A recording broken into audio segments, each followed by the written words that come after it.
Now I'm being asked, how do I know if I'm developing a COVID-19 infection?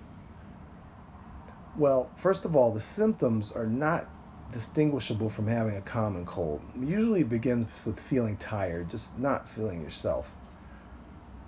Then people usually have a runny nose and a scratchy throat, not necessarily sore. Later, a cough develops, and that cough is usually non-productive, usually doesn't bring up anything. It's just kind of like a dry cough. If the person develops a secondary bacterial infection, sometimes a yellow or green sputum will be produced. Now, as the virus starts to spread in the body, chemicals are released, and as the body tries to fight the virus, called cytokines, and this causes people to have muscle aches.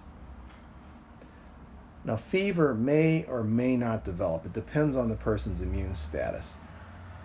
If people are immunocompromised, if you are diabetic, if you have cancer, if you are malnourished, or if you have underlying medical problems like heart disease, you may not have a fever. So it's important to know your body, how you feel. Remember, if you don't feel well, contact your healthcare provider and have them evaluate whether or not you need to be tested, especially if you've traveled on an airplane or a cruise ship, or if you're taking care of somebody or know somebody who's and been closely associated with someone who has a COVID-19 infection.